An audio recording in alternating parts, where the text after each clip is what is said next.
Não se sabe se Kublai Khan acredita em tudo que diz Marco Polo quando este lhe descreve as cidades visitadas em suas missões diplomáticas. Mas o imperador dos tártaros certamente continua a ouvir o jovem veneziano com maior curiosidade e atenção do que a qualquer outro de seus enviados ou exploradores.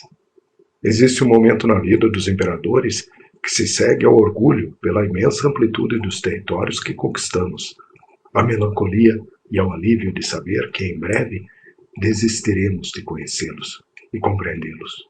Uma sensação de vazio que surge ao calar da noite, com o odor dos elefantes após a chuva e das cinzas de sândalo que se resfriam nos braseiros. Uma vertigem que faz estremecer os rios e as montanhas historiadas nos fulvos dorsos dos planiférios, enrolando um depois do outro os despachos que anunciam o aniquilamento dos últimos exércitos inimigos, de derrota em derrota, e abrindo o lacre dos sinetes de reis dos quais nunca se ouviu falar, e que imploram a proteção das nossas armadas, avançadas em troca de impostos anuais de metais preciosos, peles curtidas e cascos de tartarugas. É o desesperado momento em que se descobre que este império, que nos parecia a soma de todas as maravilhas, é um esfacelo sem fim e sem forma. Que a sua corrupção é gangrenosa demais para ser remediada pelo seu cetro. Que o triunfo sobre os soberanos adversários nos fez herdeiros de suas prolongadas ruínas. Somente nos relatórios de Marco Polo, Kublai Khan conseguia discernir, através das muralhas e das torres destinadas a desmoronar, a filigrana de um desenho tão fino ao ponto de evitar as mordidas dos cupins. As cidades e a memória. 1. Partindo dali e caminhando por 3 dias em direção ao levante, encontra-se Diomira, cidade com 60 cúpulas de prata, estátuas de bronze de todos os deuses, ruas lajeadas de estanho, um teatro de cristal, um galo de ouro que canta todas as manhãs no alto de uma torre. Todas essas belezas o viajante já conhece por tê-las visto em outras cidades. Mas a peculiaridade desta é que quem chega numa noite de setembro, quando os dias se tornam mais curtos e as lâmpadas multicoloridas se acendem juntas nas portas das tabernas, e de um terraço ouve-se a voz de uma mulher que grita é levado a invejar aqueles que imaginam ter vivido uma noite igual a esta e que na ocasião se sentiram felizes.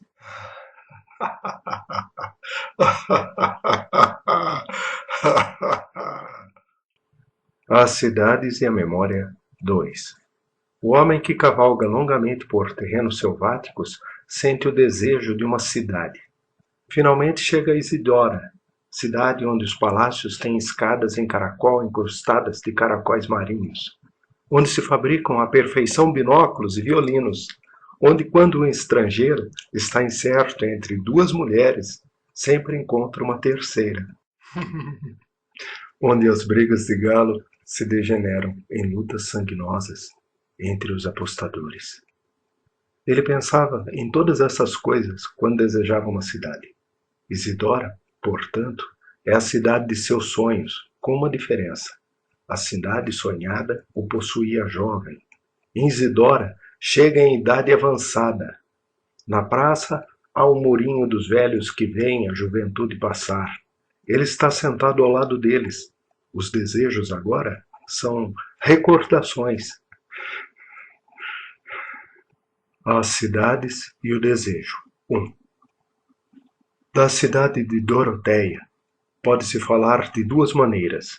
Dizer que 4 torres de alumínio erguem de suas muralhas, flanqueando 7 portas com pontes levadiças que transpõem o fosso cuja água verde alimenta 4 canais que atravessam a cidade e a dividem em 9 bairros, cada qual com 300 casas e 700 chaminés.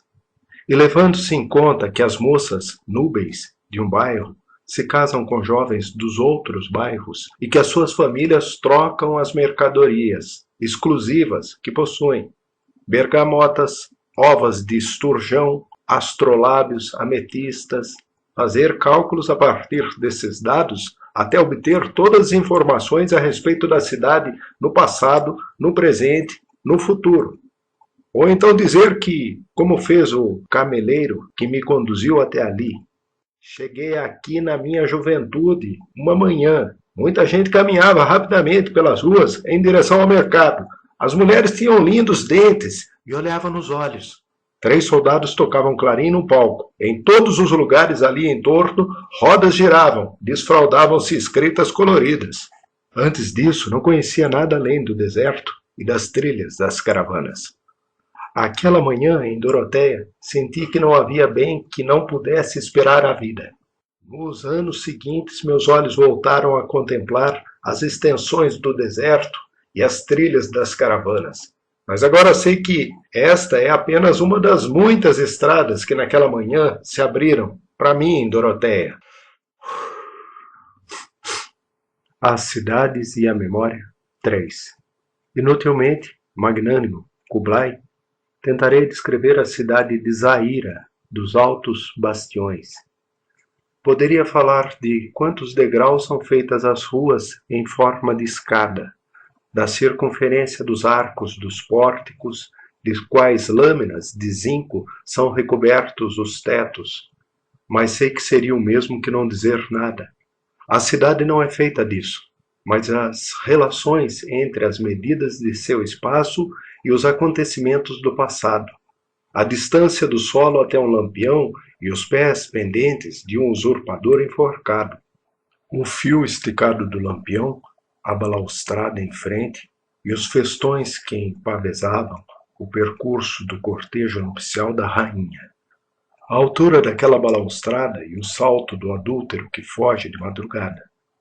A inclinação de um canal que escoa a água das chuvas e o passo majestoso de um gato que se introduz numa janela. A linha de tiro da canhoneira que surge inesperadamente atrás do cabo e a bomba que destrói o canal.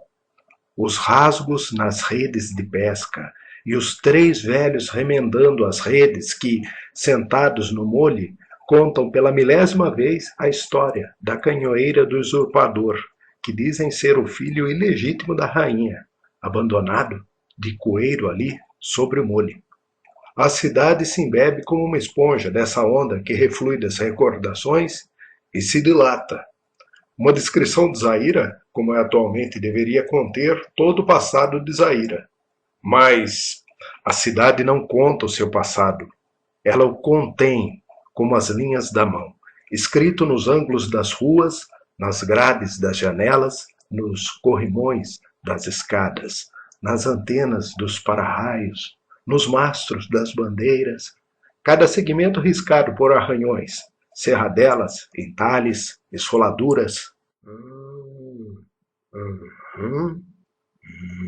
As cidades e o desejo. 2.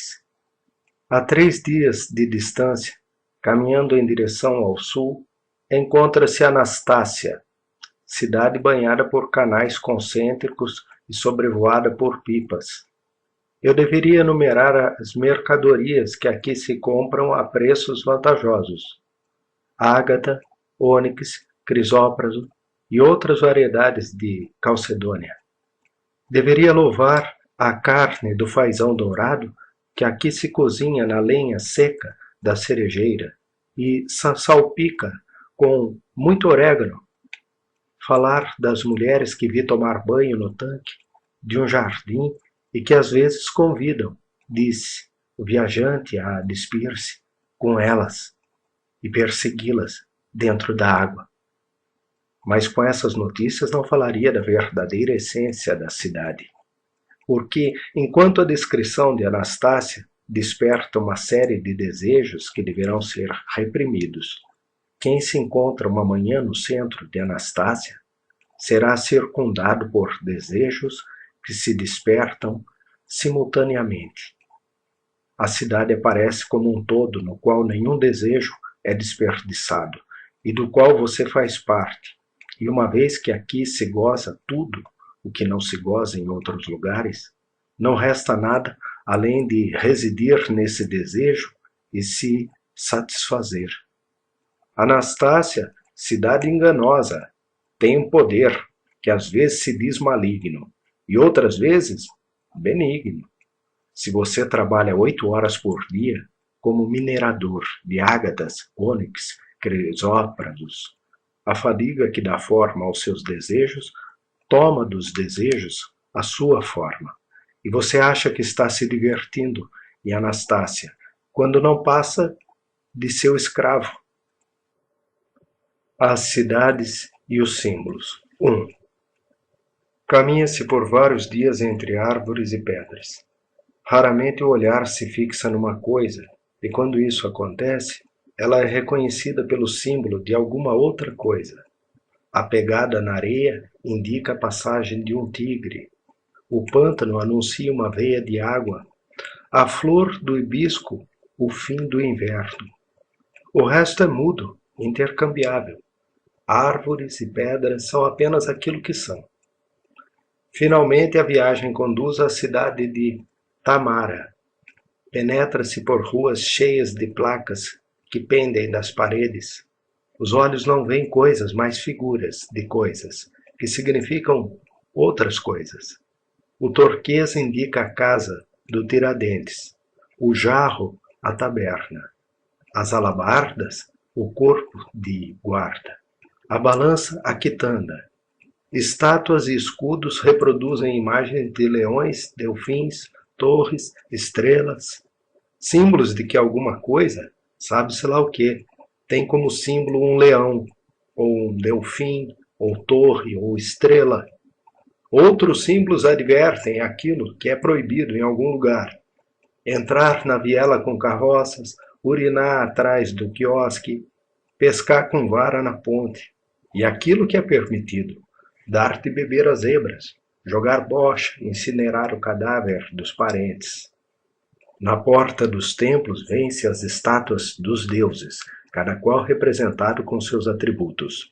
A cornucópia, a ampulheta, a medusa, pelos quais os fiéis podem reconhecê-los e dirigir-lhe a oração adequada. Se o edifício não contém nenhuma insígnia ou figura, a sua forma e o lugar que ocupa na organização da cidade bastam para indicar a sua função. O Palácio Real, a prisão, a Casa da Moeda, a escola pitagórica, o bordel. Mesmo as mercadorias que os vendedores expõem em suas bancas valem não por si próprias, mas como símbolos de outras coisas. A tira bordada para a testa significa elegância. A liteira dourada, poder. Os volumes de Averroes, sabedoria. A pulseira para o tornozelo, voluptuosidade. O olhar percorre as ruas como se fossem páginas escritas. A cidade diz tudo o que você deve pensar, faz você repetir o discurso e, enquanto você acredita estar visitando Tamara, não faz nada além de registrar os nomes com os quais ela define a si própria e todas as suas partes. Como é realmente a cidade sob esse carregado invólucro de símbolos? O que contém e o que esconde? Ao se sair de Tamara é impossível saber. Do lado de fora, a terra estende-se vazia, até o horizonte. Abre-se o céu onde correm as nuvens. Nas formas que o acaso e o vento dão às nuvens, o homem se propõe a reconhecer figuras. Veleiro, mão, elefante. As cidades e a memória. 4. Ao se transpor em 6 rios e 3 cadeias e montanhas, surge Zora, cidade que quem viu uma vez nunca mais consegue esquecer. Mas não porque deixe, como outras cidades memoráveis, uma imagem extraordinária nas recordações. Zora tem a propriedade de permanecer na memória ponto por ponto, na sucessão das ruas, e das casas ao longo das ruas, e das portas e janelas das casas, apesar de não demonstrar particular beleza ou raridade. O seu segredo é o modo pelo qual o olhar percorre as figuras que se sucedem como uma partitura musical da qual não se pode modificar ou deslocar nenhuma nota. Quem sabe de cor como é feita as horas? À noite, quando não consegue dormir, imagina caminhar por suas ruas e recorda a sequência em que se sucedem o relógio de ramos, a tenda listrada do barbeiro, o esguicho de 9 borrifos, a torre de vidro do astrônomo, o quiosque do vendedor de melancias, a estátua do eremita e do leão, o banho turco, o café da esquina, a travessa que leva ao porto. Essa cidade que não se elimina da cabeça é como uma armadura, ou um retículo em cujos espaços cada um pode colocar as coisas que deseja recordar, nomes de homens ilustres, virtudes, números, classificações vegetais e minerais, datas de batalhas, constelações, partes do discurso.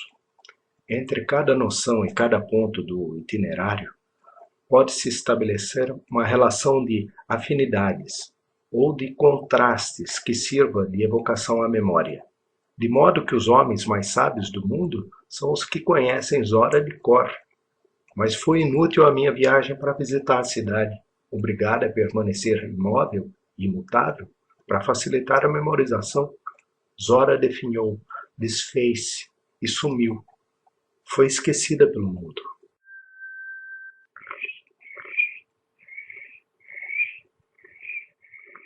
As cidades e o desejo 3. Há duas maneiras de se alcançar Despina, de navio ou de camelo. A cidade se apresenta de forma diferente para quem chega por terra ou por mar. O cameleiro que vê despontar no horizonte do planalto os pináculos dos arranha-céus, as antenas de radar, os sobressaltos das birutas brancas e vermelhas, a fumaça das chaminés, imagina um navio.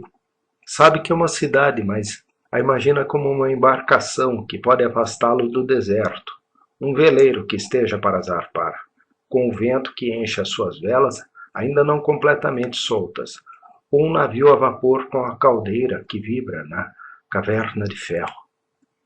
Imagina todos os portos, as mercadorias ultramarinas que os guindastes descarregam nos cais, as tabernas em que tripulações de diferentes bandeiras quebram garrafas na cabeça uma das outras, as janelas térreas iluminadas, cada uma com uma mulher que se penteia. Na neblina costeira, o marinheiro distingue a forma da corcunda de um camelo, de uma sela bordada de franjas refulgentes entre duas corcundas malhadas que avançam balançando. Sabe que é uma cidade, mas a imagina como um camelo, de cuja albarda pendem odres e alforjes de frutas cristalizadas, vinho de tâmara, folhas de tabaco, e vê-se ao comando de uma longa caravana que o afasta do deserto do mar, rumo a um oásis de água doce, à sombra cerrada das palmeiras, rumo a palácios de espessas paredes caiadas, de pátios azulejados, onde as bailarinas dançam descalças e movem os braços para dentro e para fora do véu. Cada cidade recebe a forma do deserto a que se opõe. É assim que o cameleiro e o marinheiro vêm de Despina, cidade de confim entre dois desertos.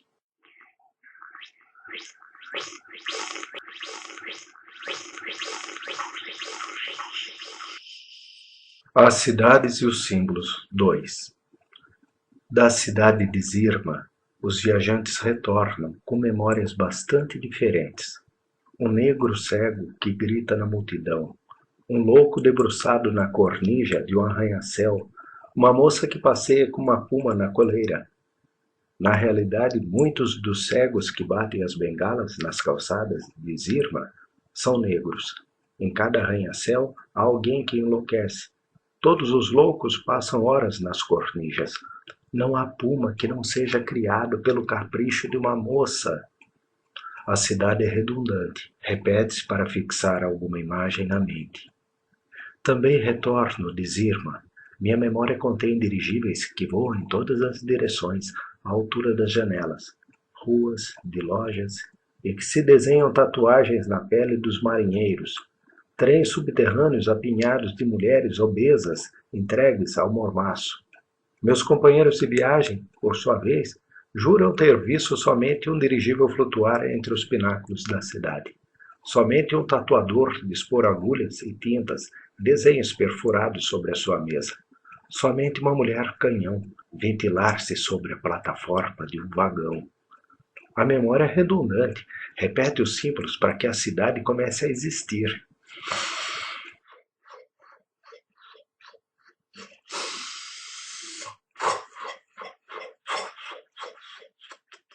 As cidades delgadas. 1. Presume-se que Isaura, cidade dos 1000 poços, esteja situada em cima de um profundo lago subterrâneo. A cidade se estendeu exclusivamente até os lugares em que os habitantes conseguiram extrair a água, escavando na terra longos buracos verticais. O seu perímetro verdejante reproduz o das margens escuras do lago submerso. Uma paisagem invisível condiciona a paisagem visível. Tudo que se move à luz do sol é impelido pelas ondas enclausuradas que quebram sob o céu calcário das rochas. Em consequência disso, Isaura apresenta duas religiões diferentes. Os deuses da cidade, segundo alguns, vivem nas profundidades, no lago negro que nutre as veias subterrâneas. Segundo outro, os deuses vivem nos baldes que, erguidos pelas cordas, surgem nos parapeitos dos poços, nas roldanas que giram, nos alcatruzes das noras, nas alavancas das bombas, nas pás dos moinhos de vento que puxam a água das escavações, nas torres de andaimes que sustentam a perfuração das sondas, nos reservatórios suspensos por andas no alto dos edifícios, nos estreitos arcos dos arquedutos, em todas as colunas de água, tubos verticais, tranquetas, registros, até alcançar os cataventos acima dos andaimes de Isaura, cidade que se move para o alto. Enviados para inspecionar as províncias mais remotas, os mensageiros e os arrecadadores de impostos do grande Khan retornavam pontualmente ao Palácio Real de Kemenfu e aos jardins de magnólias, em cuja sombra Kublai passeava enquanto ouvia os seus longos relatos. Os embaixadores eram persas, armênios, sírios, coptas, turcomanos. O imperador é aquele que é estrangeiro para cada um de seus súditos, e somente por meio de olhos e ouvidos estrangeiros o império podia manifestar a sua existência para Kublai. Em línguas incompreensíveis para o Khan, os mensageiros referiam notícias ouvidas em línguas que lhes eram incompreensíveis. Desse opaco espessor sonoro emergiam as cifras arrecadadas pelo fisco imperial, os nomes e os patronímicos dos funcionários depostos e decapitados, as dimensões dos canais de irrigação que os rios magros nutriam em tempos de seca. Mas, quando o relatório era feito pelo jovem veneziano, entre o imperador e ele estabelecia-se uma comunicação diferente. Recém-chegado, ignorando completamente as línguas do Levante, Marco Polo não podia se exprimir de outra maneira, senão com gestos, saltos, gritos de maravilha e de horror, latidos e vozes de animais, ou com objetos que ia extraindo dos alforjes, plumas de avestruz, zarabatanas e quartzos, que dispunha diante de si como peças de xadrez. Ao retornar das missões designadas por Kublai, um engenhoso estrangeiro improvisava pantomimas que o soberano precisava interpretar. Uma cidade era assinalada pelo salto de um peixe que escapava do bico de um cormorão para cair numa rede. Outra cidade por um homem nu que atravessava o fogo sem se queimar. Uma terceira por um crânio que mordia entre os dentes verdes de mofo uma pérola alva e redonda. O grande Khan decifrava os símbolos, porém a relação entre estes e os lugares visitados restava incerta. Nunca sabia se Marco queria representar uma aventura ocorrida durante a viagem, uma façanha do fundador da cidade, a pronúncia de um astrólogo, um rebus ou uma charada para indicar o nome. Mas fosse evidente ou obscuro, tudo que o Marco mostrava tinha o poder dos emblemas, que uma vez vistos não podem ser esquecidos ou confundidos. Na mente do Khan, o império correspondia a um deserto de dados lábeis e intercambiáveis, como grãos de areia que formavam para cada cidade e província as figuras evocadas pelos logogrifos do veneziano. Com o passar das estações e das missões diplomáticas, Marco adestrou-se na língua tártara e em muitos idiomas de nações e dialetos de tribos. As suas eram as narrativas mais precisas e minuciosas que o grande Khan podia desejar. Não havia questão ou curiosidade a qual não correspondessem. Contudo, cada notícia a respeito de um lugar trazia à mente do imperador o primeiro gesto, ou objeto com o qual o lugar fora apresentado por Marco. O novo dado ganhava um sentido daquele emblema e, ao mesmo tempo, acrescentava um novo sentido ao emblema. O império pensou Kublai. Talvez não passe de um zodíaco de fantasmas da mente. Quando conhecer todos os emblemas, perguntou a Marco, conseguirei possuir o meu império, finalmente. E o veneziano, não creio. Nesse dia, Vossa Alteza será um emblema entre os emblemas.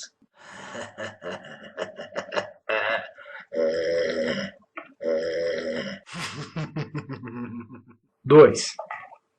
Os outros embaixadores me advertem a respeito de caristias, concussões, conjuras, ou então me assinalam minas de turquesa novamente descobertas, preços vantajosos nas peles de Marta, propostas de fornecimento de lâmina damascadas.